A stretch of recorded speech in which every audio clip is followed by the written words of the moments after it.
Morning, girls. I thought just because I know lots of you are feeling a bit anxious and tired, you might want to lie in this morning. If I just recorded my little lesson and then you can go away and do the work, but that means you can watch it at any time in the day. It doesn't have to be first thing this morning. So what we're starting with, hopefully you've already done the reading from the green textbook, is understanding knowledge of God. How do we know that God exists? And that this is part of your development in Christian thought. Okay, so I'm only going to mention this briefly, but what does it mean to know anything? Is science knowledge? Is magic knowledge? Is it perception? Is it senses? So I want you to think about that. How do we know anything? And then we can move from that to, is it possible to know God? The word for knowledge, or the study of, if you were doing philosophy at university, is called epistemology. And that's all about knowledge. So I'm asking you those two questions. What is true knowledge? Is it just science and maths and logic? Or is there more? Is the unseen world? Is it about perception and senses? And as you know, Plato would reject the senses, but Aristotle would say the senses do tell us something. So we've already got that background knowledge to this. And then if we move forward then, using our senses or using reason or using whatever it is, we think about a posteriori, a priori knowledge. What is true knowledge of God? How can we know anything about God? And is it possible to know anything about God? Now, because you're looking at this from a religious perspective, you're going to look at their understanding rather than a general philosophical approach. Okay, so we have knowledge of God. What can the two strands tell us? So we've got natural theology and revealed theology, and I know I mentioned this the other day. So natural theology is things to do with the natural world, goodness, beauty, intellect, all of that type of thing. Revealed knowledge is divine knowledge. It's the stuff that comes in the Bible text, the Torah, through church, through prayer, through religious experience. And so I want you to consider the type of knowledge that you could get from the natural world about God. What can it actually tell you? But if it was revealed knowledge, what could that tell you? And start to think, well, actually, which one is going to be better? Should I reject one? Should I accept both? This is part of the analysis and thinking, how is somebody actually going to have knowledge of God? Okay, this is what the spec says. And I'm only focusing on natural knowledge today. So it's these two aspects. As an innate human sense of the divine, that's part of us being made in the image of God, our understanding and awareness of beauty and goodness, and our intellectual ability. Or looking at God or knowledge of God from the order of creation, and that is to do with design and purpose. And they are Aquinas and Paley's arguments, as we've done before in philosophy. Okay, so I'm just giving you an overview. So you might say, we know God through creation. And so we've kind of got this double knowledge. That's what that means. Via the creator, and of the Redeemer. And we've got both Protestant and Catholic traditions running through this. Obviously, it's going to be Aquinas with the Catholic tradition, and it's going to be Calvin with the Protestant tradition. The second one is through morality, and we've already mentioned synderesis and natural law, and the fact that we know what is right, we know what is good, according to Aquinas, means that this is in some way a reflection of that knowledge of God. And so we can link lots of things that you've already done to this. Okay, so knowledge of God. The first thing is to say, we are made in the image of God from Christian perspective, which means that we have an innate sense of the divine. So this gives us an inbuilt capacity and an inbuilt desire to know God because we're made in that image. So consider that. Do you think that that could be true? And because we have that desire to know God and that capacity to know God, that leads us open to understanding beauty and goodness. And that's kind of one of the things that we talked about when we looked at the design argument. Why would there be beauty in the world? But this is adding goodness in as well. And these are aspects of God. How does beauty point us to that knowledge of God? Think of your own experiences of beauty and maybe your own experiences of goodness. Does that point to something beyond ourselves? And I'll split the next section, the goodness, into both the Catholic and the Protestant traditions. So the Catholic tradition says that because of this idea of natural law, and there is natural justice, that is within. We know what is right and we know what is good. So it's part of who we are. From the Protestant perspective, and this is Calvin, John Calvin, his ideas about conscience are about this idea of a shared knowledge of goodness between God and between humans. And actually Calvin's ideas overlap with the Catholic ideas as well, with that idea of conscience. So knowledge of goodness also comes from our capacity to reason and reflect. So as well as our openness to beauty and goodness, we can use our intellect to reflect, as natural law would say, on our purpose, to know what goodness is, what our purpose is, and therefore to know what God's desire is for us. Fulfilling that means that we're good. So I'm just going to run through just Aquinas's very quickly. If you remember, he has his 5 ways. I should have written that in the side. The first one was the unmoved mover. These are all natural arguments coming from Aristotle. You know, that there has to be something that causes movement. The uncaused causer, there has to be a cause for everything. You can't have infinite regress.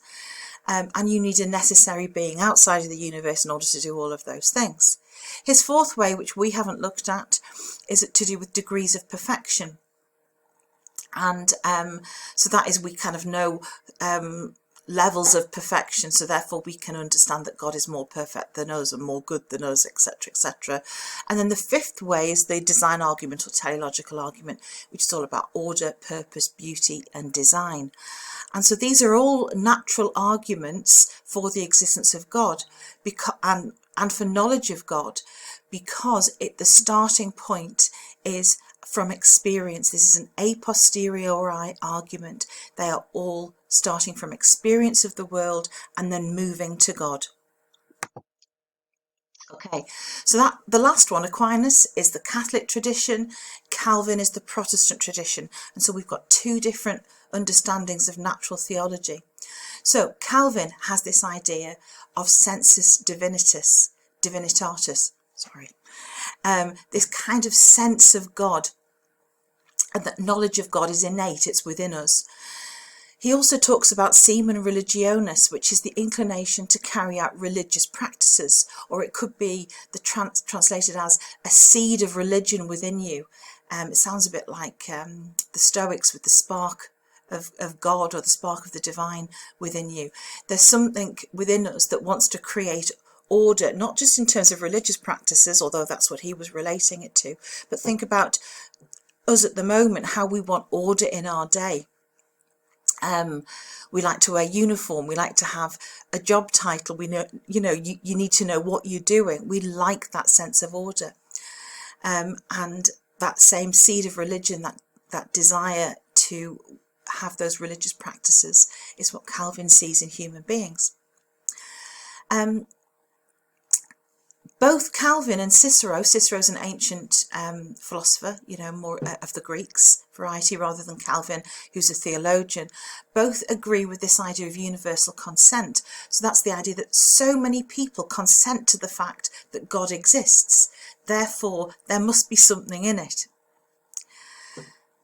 The next point is the fact that this is also supported by the Catholic Catechism. So that's the Catechism of the Catholic Church, abbreviated to CCC. One can call man a religious being, and obviously man refers to everybody.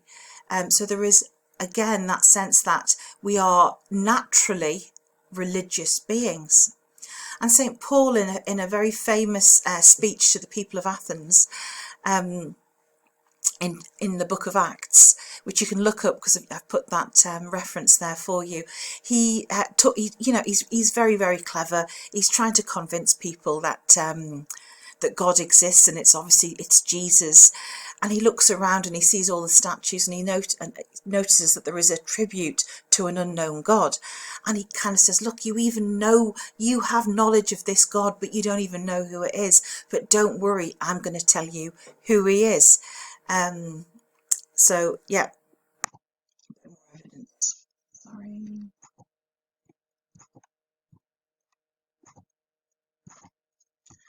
Oh.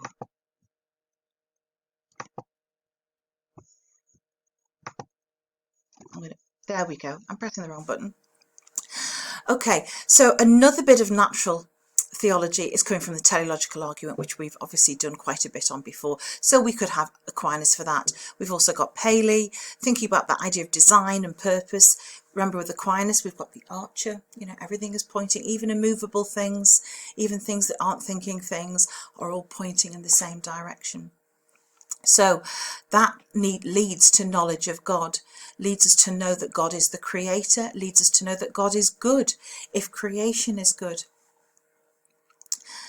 Then Calvin is also taking this idea, and what he says is what we know of God through creation is a sort of mirror in which we can contemplate God, although he is invisible. So this is kind of suggesting that creation reveals God in a similar way to a mirror when we stand in front of it. It's what's reflected back. And there is something about perception here as well, because Calvin is saying that because it's like a mirror, we will see different things. When we look at creation, what do we actually see? And then a more modern development is called process theology. All of this, by the way, is in the textbook. I'm just kind of summarising it.